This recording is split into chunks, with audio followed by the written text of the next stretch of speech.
기도해주고 그리고 또 이렇게 후원해주셔서 중고등부, 청년부, 겨울 수련회를 잘 다녀왔습니다.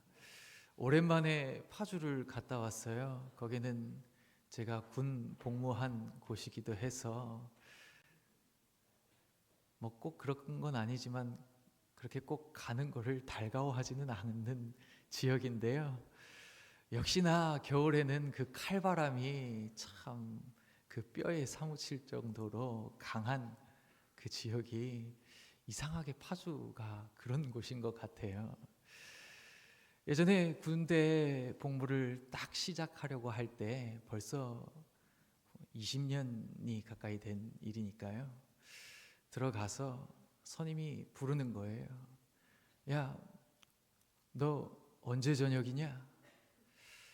군인들은 그 입대하는 날부터 자기의 저녁일을 알 수가 있잖아요. 그래서 정말 순진하게 몇 년 몇 월 며칠에 전역합니다 이랬더니 너 혹시 가지고 있는 동전이 있어? 이러는 거예요. 그래서 아 있습니다 해서 동전을 하나 줬어요. 당시에 그 자판기를 활용해야 됐기 때문에 군인들이 다 동전을 쓰던 시대거든요. 제 동전을 딱 쥐어 들더니 자기가 할 수 있는 한 가장 멀리 던지는 거예요. 그러고 난 다음에 네가 뭐 벌써 저녁을 생각해. 너 저녁은 지금 저 동전처럼 앞이 보이지 않아. 그렇게 얘기를 하더라고요. 그러고 나서 시작됐던 그 군생활이 정말 각자마다 자기 군생활이 제일 힘들었다고 얘기를 하잖아요. 정말 혹독하리만치 힘들었습니다. 근데 그 힘든 것들을 잘 견뎌야 했는데 그래도 견딜 수 있는 힘이 어디서 나느냐? 내 저녁일이 분명히 올 거잖아요. 아 그래 그때 뭐 반드시 오는데 지금 혹독해도 끝까지 견디자 이런 다짐을 했었죠. 근데 저와 같이 생활관을 썼던 한 분대원 동료가 다른 선택을 했어요. 너무 힘든 나머지 수류탄을 가지고 저희는 수류탄 한 발과 실탄을 받는데 철책이었기 때문에요. 네, 안 좋은 선택을 하게 됐습니다. 당시에는 반드시 자기 저녁일이 올 텐데 그걸 좀 견딜 수 있었으면 어땠을까 그런 생각을 했는데 비교적 최근에 들어서는 다른 생각이 드는 거예요. 어쩌면 혹독하게 견뎌서 전역을 하더라도 그에게 기다리고 있는 시간들이 그에게 그렇게 소망이 되지는 못했을 수도 있겠다라는 생각을 하게 됐습니다. 오늘 읽으신 요한계시록 이 본문은 위기의 책 혹은 고난과 박해 중에 그 성도들을 향하여 격려하기 위해 기록된 편지글입니다. 특히 오늘 읽으신 대목은 그리스도인들이어서 당해야만 했던 그 고난, 순교라고 하는 상황 속에서 그래도 끝까지 예수 그리스도의 제자로 견딘 이들에게 주어지는 그 목적지, 그 자리, 그것 바로 새 예루살렘이라고 하는 곳인데요. 거기에 대한 이야기를 이제 마지막으로 해주고 있는 장면이 22장 1절부터 더 정확히는 21장부터 22장 5절까지의 이야기입니다. 그 당시 시대는 도미티안 황제가 재위하고 있었던 시기로 보는데요. 그때 우리가 잘 알고 있는 기독교의 박해자 네로 황제보다도 더 지독했다고 알려진 황제가 바로 도미티안 황제입니다. 믿음을 가진 탓에 숨어 지내야만 했던 그리스도인들, 그들에게 그 바로 정말 힘겹고 고난스러웠던 현장에서 이 사도 요한이 바른 선택을 해라. 그래서 참 신앙인으로 강하게 담대하게 그리고 신실하게 지내면서 최종 승리를 거머져라 라고 하는 그런 격려와 위로가 바로 이 편지 안에 담긴 내용인 것입니다. 그래서 4장 1절부터 오늘 읽으신 22장 5절까지는요, 하늘의 문이 열리고 그 요한으로 하여금 하늘 문을 위로 올라오게 해서 하나님께서 가지고 계신 계획을 쭉 조망하게 그렇게 만들어주는 것이 바로 요한계시록의 이야기입니다. 오늘은 특별히 이렇게 시작하죠. 또 그가 수정같이 맑은 생명수의 강을 내게 보이니, 내게 보였다. 하나님께서 지금 요한에게 그 천사를 통해서 그 계획들을 쭉 파노라마로 보여주시면서 하고 싶었던 그 이야기가 무엇이었을까? 바로 이 견디기 어려운 위기를 하늘의 안목으로 통과해라, 헤쳐나가라 라고 하는 것들을 알려주기 위해서 요한에게 환상으로 또는 그 큰 소리들을 통해서 알려주시는 것이죠. 그래서 내게 보이니 라고 했던 것은 자기가 보는 게 아니라 자기 눈에 빚어지는 장면들이잖아요. 그 빚어지는 장면들을 통해서 하늘의 안목을 가지고 지금 이 신앙인으로서 겪는 박해와 그 고난의 상황을 통과해 나아가라 라고 하는 것이 이 하나님께서 보여주시는 의도일 것입니다. 그에게 보인 장면이 무엇인가? 오늘 보인 장면은 한 도시, 한 도성의 모습입니다. 우리는 이를 가리켜서 새로운 예루살렘이다 라고 얘기를 하죠. 그 예루살렘의 모습을 이제 쭉 조망하는 겁니다. 어떤 도시인가? 오늘 본문에는 수정같이 맑은 생명수의 강이 보였다라고 얘기를 하면서 그 강물이 그 중심으로 도성 중심으로 쭉 길 따라서 흐르고 있는 장면들을 보여주고 있습니다. 2절에 보시면 길 가운데로 흐르더라. 강 좌우에 생명나무가 있어 12가지 열매를 맺되 달마다 그 열매를 맺고 그 나무 잎사귀들은 만국을 치료하기 위하여 있더라 라고 기록을 하고 있죠. 이 도시 멋져 보이죠? 그 도성 중심으로 길과 함께 쭉 생명의 강이 흐르고 있고 그 길가 그 물가 좌우로에는 이 나무들이 아주 즐비하게 조경이 잘 되어 있는 도시의 모습을 보여주고 있습니다.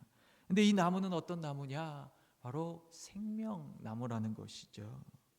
그리고 이 생명나무는 우리 같으면 이 땅에서는 나무를 심으면 보통 그 식물은 계절에 따라서 한 해를 이렇게 리듬 삼아서 키우고 하는데요. 열매를 맺고 하는데 여기는 이 나무들은 달마다 열매를 맺는 나무들입니다. 그리고 거기에서 나는 잎사귀들은 만국을 치료하고 낫게 하는 데 쓸 수 있을 정도로 생명이 가득한 지금 이 도시라는 것을 보여주고 있는 것이죠. 이곳에 살게 되면 어떤 걱정을 하지 않아도 된다는 겁니까? 아프지 않아도 된다.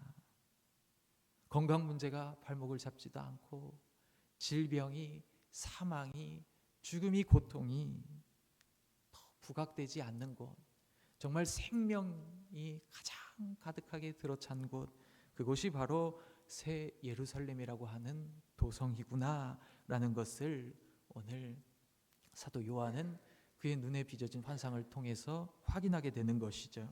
그 다음에 3절 보시면 다시 저주가 없으며 하나님과 그 어린 양의 보좌가 그 가운데에 있으리니 그의 종들이 그를 섬기며 그의 얼굴을 볼 터이요 그의 이름도 그들의 이마에 있으리라.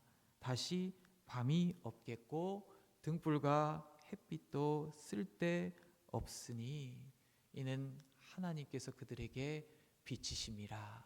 그들이 세세토록 왕노릇할 것이로다. 그렇게 얘기를 하고 있습니다.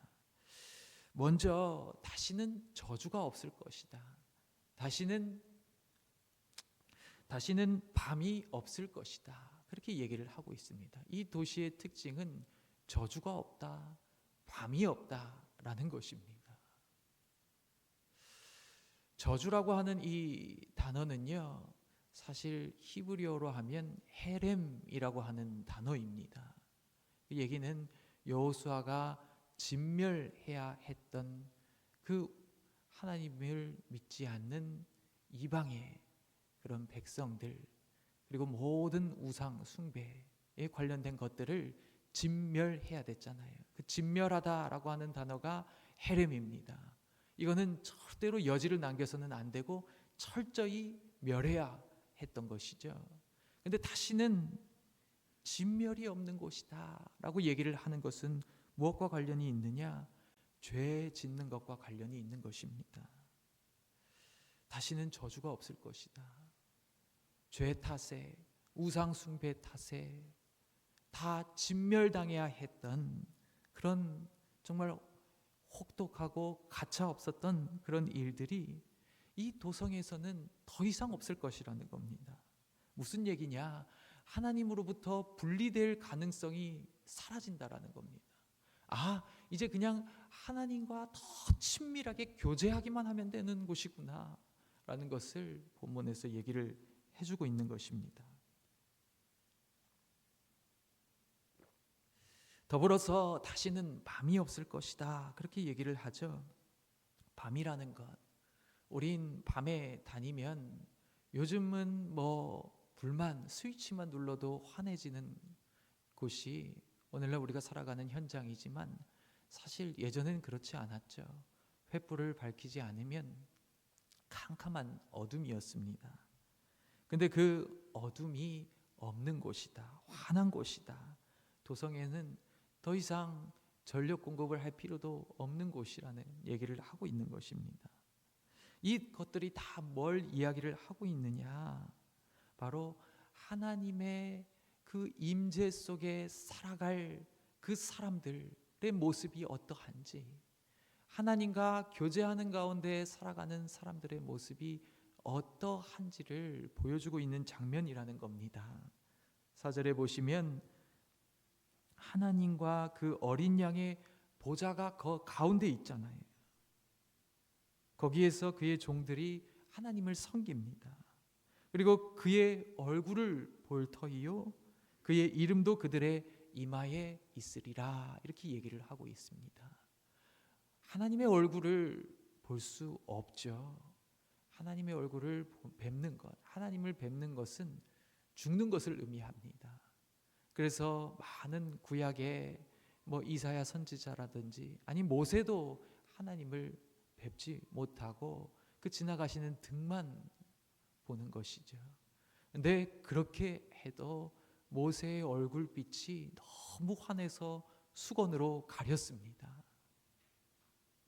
그런 이야기들을 하면서 그 이마에 하나님의 이름이 있을 것이다. 제사장이 하나님을 가장 근거리에서 섬기는 직분이잖아요. 그 제사장의 머리에는 여호와께 성결이라고 하는 제사장의 관을 쓰고 그 사역을 감당합니다. 하나님의 이름이 그의 이마에 있는 거예요. 그 얘기도 뭘 표현하고 있느냐? 하나님의 얼굴을 뵙는 것, 그리고 그 이마에 하나님의 이름이 있다라는 것은 하나님의 소유라는 소리도 되지만 다른 말로는 하나님과 깊은 교제 속에 있는 사람을 이야기를 하고 있습니다.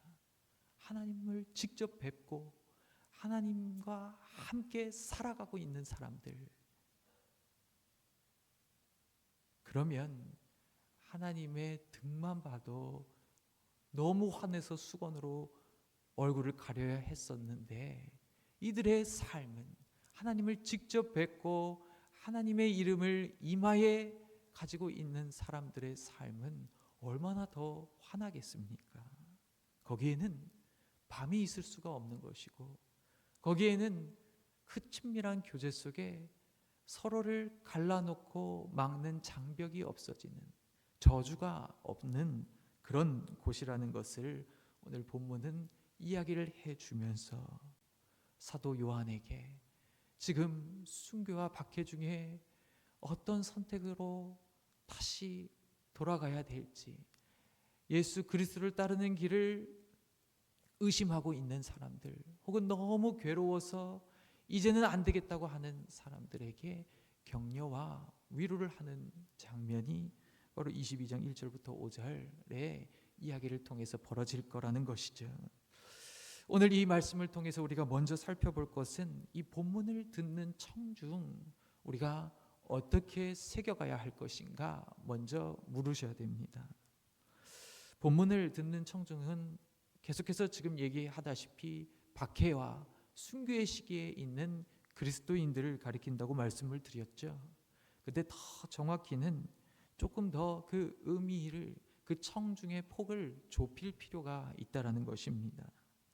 지금 이들이 바라고 있는 곳 어디일까요? 오늘 본문은 사실 생명수 강이 가장 초점이 맞춰지는 장면인데요. 그 생명수 강에 초점을 맞추면서 그 도시의 모습을 통해서 여긴 저주도 없고 밤도 없는 곳이다, 그 얘기를 지금 하고 있잖아요. 우리는 이 본문을 읽을 때 사실 그렇게 100% 이해하지 못할 환경에 있습니다.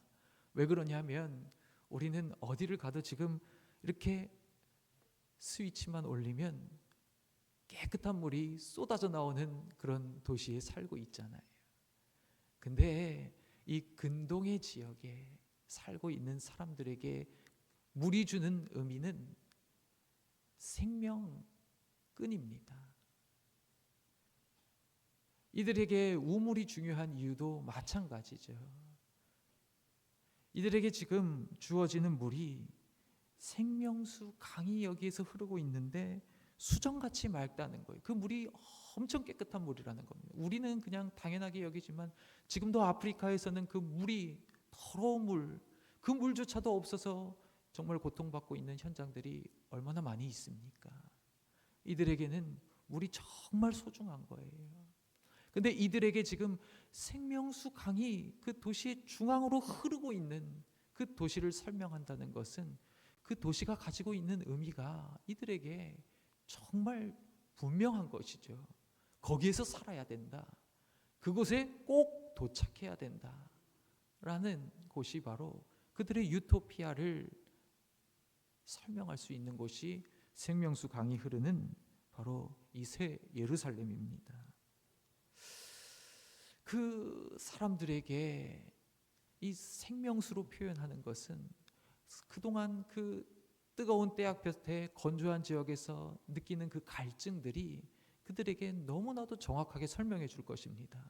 물이 부족하지 않은 곳에 있다는 것은 내가 정말 생명을 풍성하게 누리고 살아갈 수 있는 곳이구나.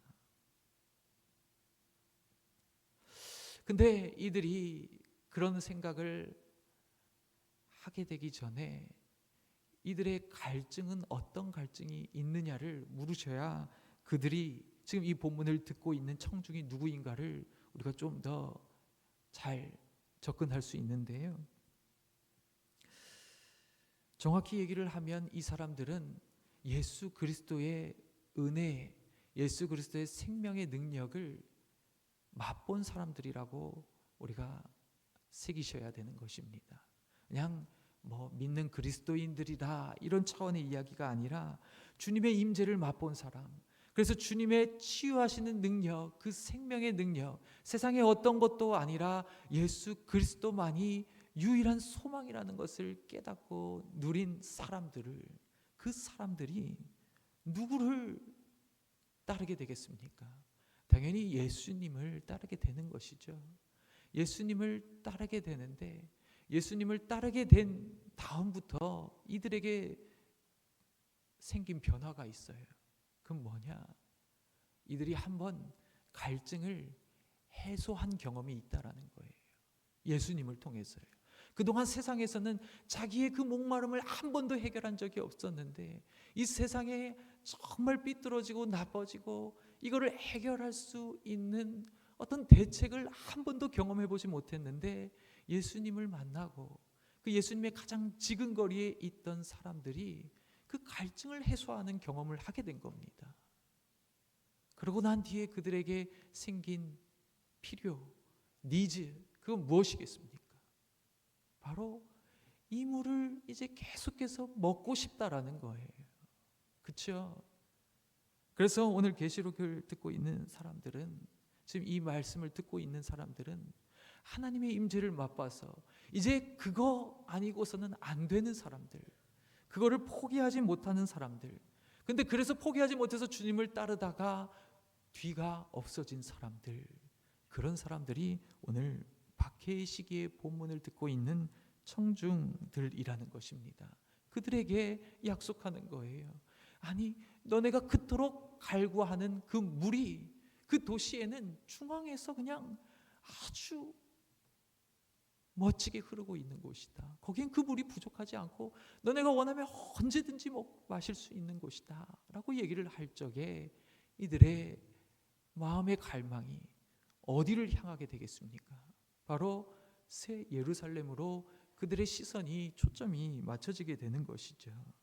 그래서 오늘 이 본문에서 이 수정과 같이 맑은 생명수가 흐르는 가운데 좌우에 생명나무들이 쭉 이렇게 조경되어 있는 장면이라고 얘기를 드렸죠.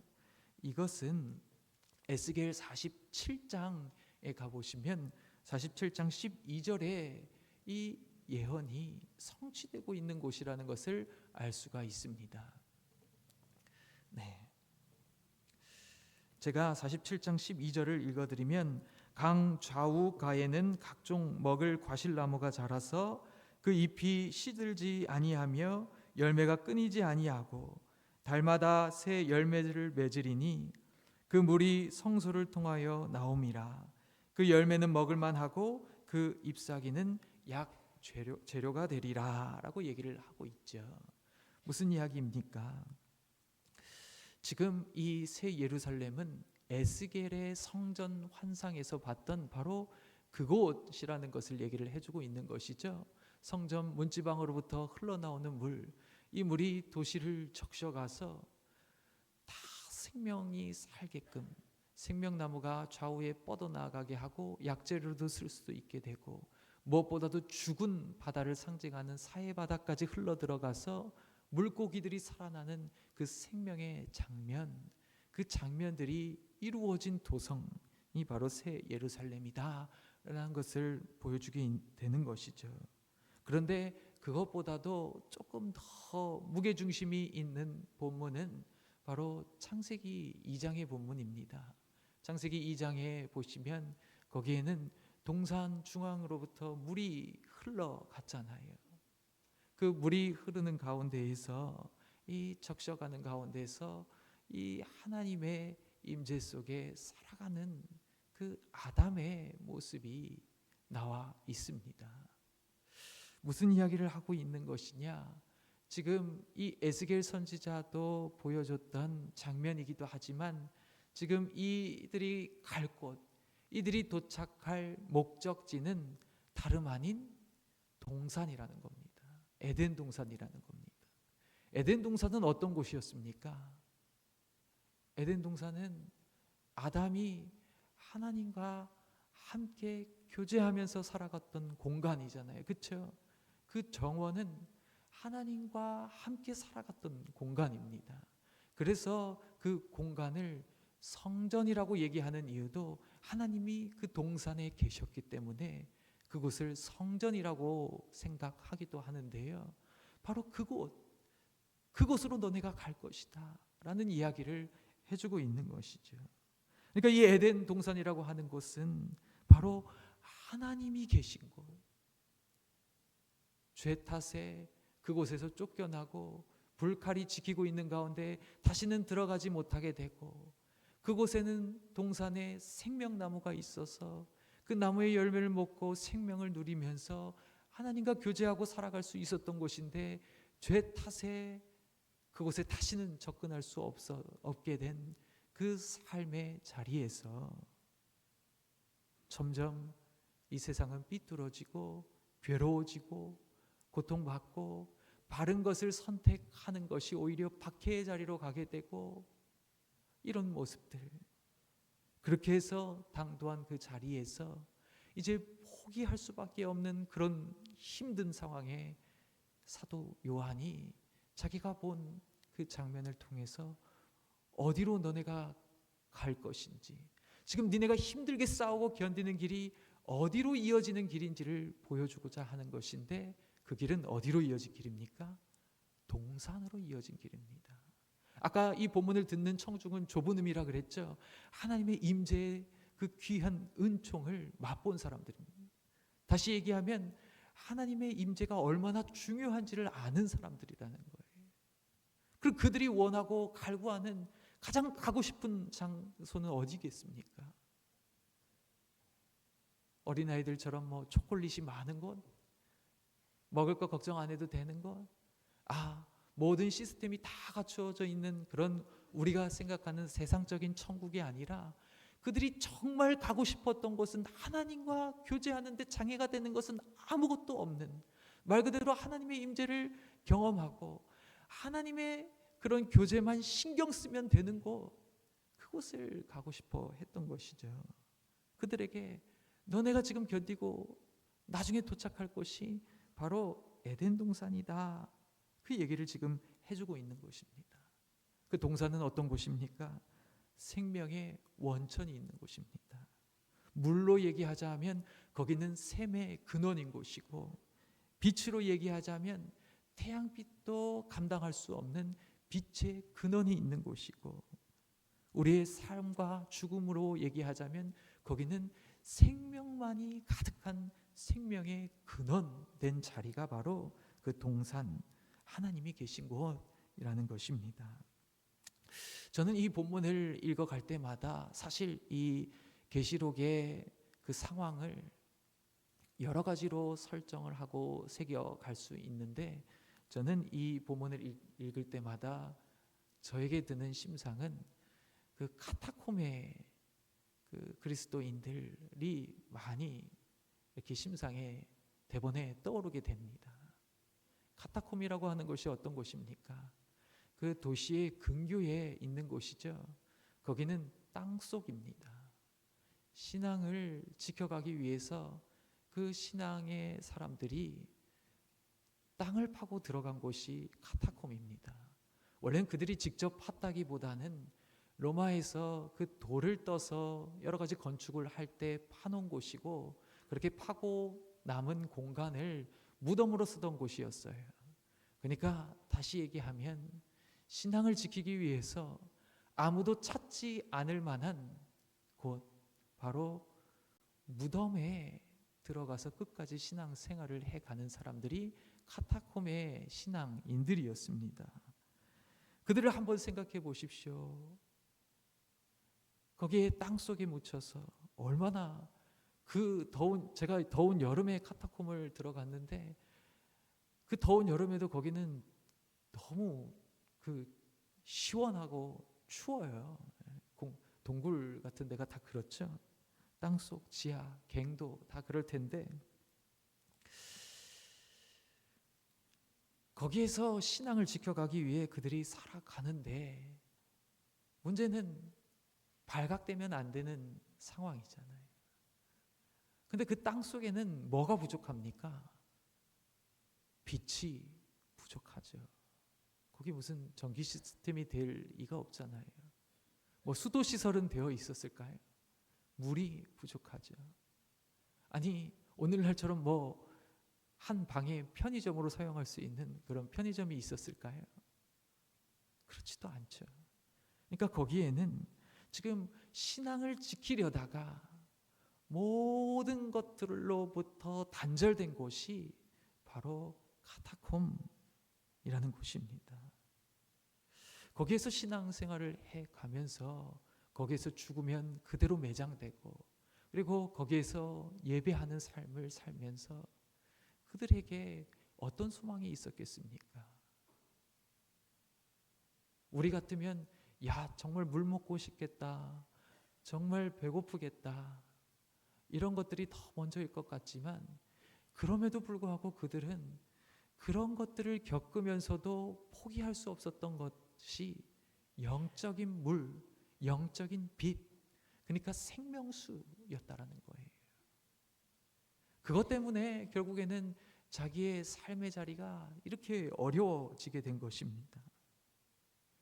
근데 그들에게 하나님을 예배하면서 하나님이 경험되잖아요. 그렇죠? 예배의 자리는 하나님을 경험하는 자리고 하나님이 임재하시는 자리입니다. 그 임재를 경험하면서 영적으로 그들이 어떤 것들을 체험하게 되겠습니까? 뭔가 모를 빛을 체험하게 되고 뭔가 모를 갈증이 해소되는 물을 마시게 되는 거예요. 그 예배하는 가운데서요. 춥죠. 배고프죠. 어둡죠. 근데 그런 것들을 경험해 가면서 그들의 삶의 목적지, 그곳이 어디여야 하는가 할 적에 그렇게 경험하면서 그 시간이 지체되면 지체될수록 그들에게도 흔들리는 그런 모습이 분명히 있을 거라는 거죠. 얼마나 힘들겠습니까? 그냥 예수님을 포기하고 나가는 편이 어쩌면 더 현명한 방법일 수도 있겠죠. 그런데 그들은 그것을 끝까지 붙들어야 했고 바로 그것들을 격려해주는 장면으로 읽을 때 오늘 본문이 너무나도 저에게는 은혜가 되는 거예요. 하나님이 임재하실 때 사람의 언어는 너무 짧아서 빛으로밖에 표현할 수 없고 물로 표현할 수밖에 없고 아니면 불로 표현할 수밖에 없다라고 말씀을 드렸죠. 하나님의 임재를 표현할 수 있는 길이 사람의 언어로는 부족합니다.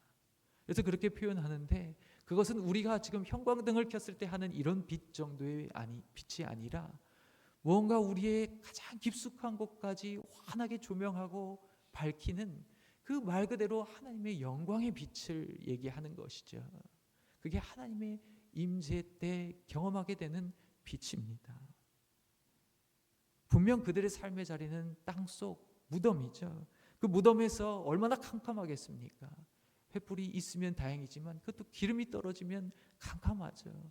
그 가운데서 신앙을 지켜가지만 예배 중에 하나님을 경험하는 중에 그들은 자기의 이 어두운 공간적인 어둠이 아니라 모든 것을 환하게 밝히시는 하나님의 빛 경험하면서 이들에게 계속해서 소망의 불씨를 꺼뜨리지 않고 살아가는 격려하는 그런 공동체로 몇백 년을 살다가 나중에 기독교가 공인이 되면서 바깥으로 나오게 되는 거잖아요.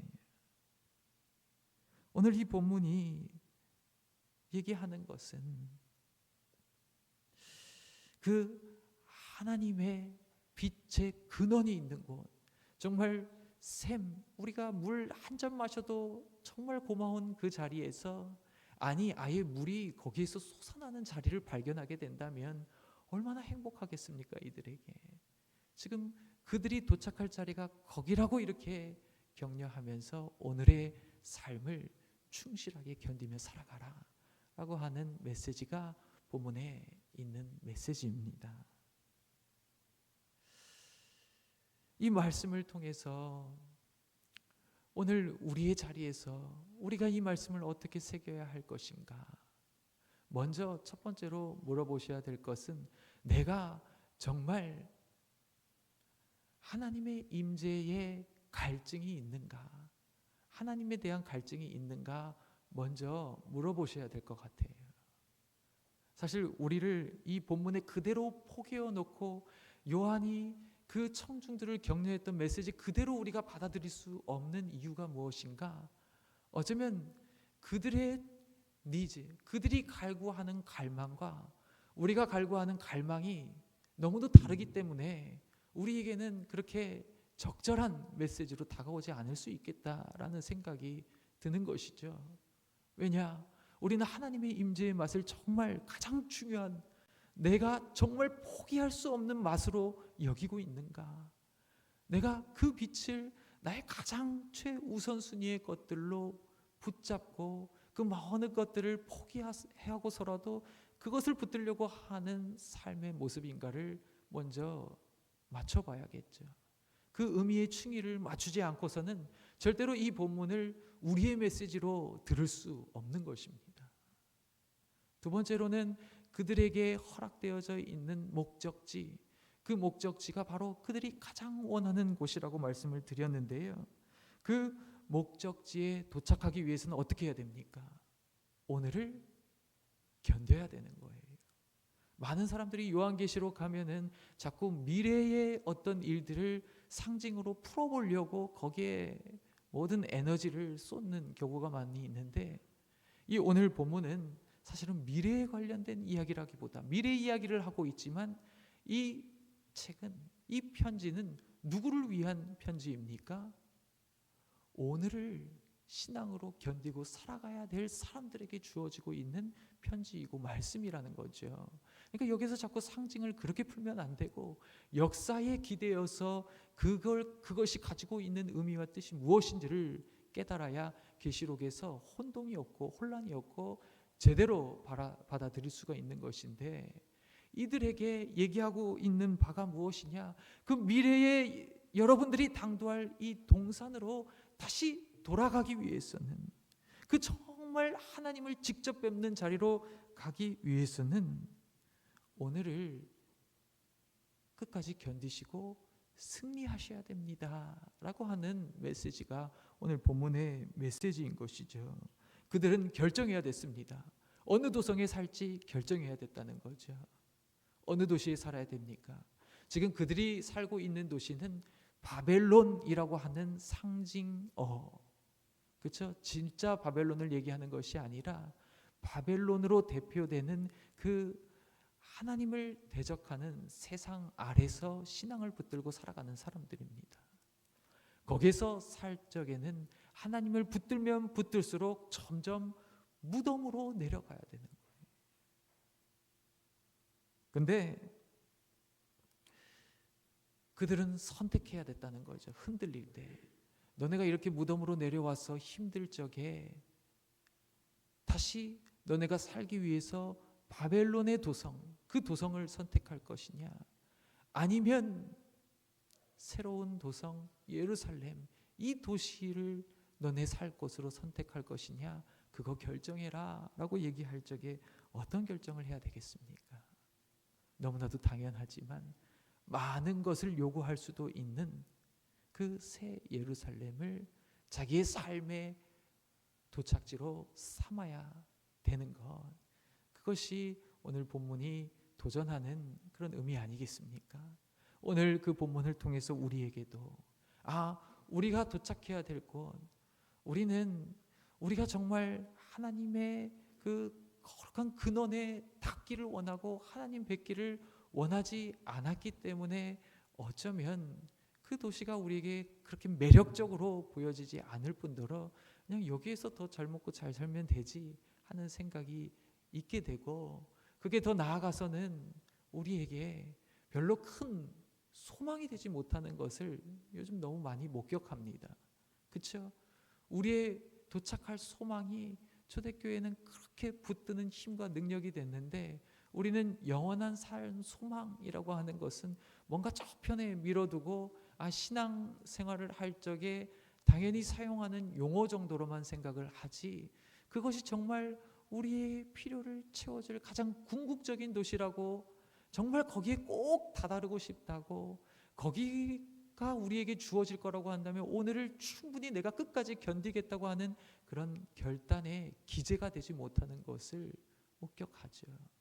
그래서 영원한 생명이, 영원한 소망의 땅이 우리에게 정말 원하는 바가 되기보다는 그냥 여기에서 잘 누리고 가다가, 그리고 뭐 거기는 안전방으로 이렇게 교회 출석하면서 좀 만들어 놔야지 하는 모습이 더 강하게 되면 어떤 일이 벌어지겠습니까?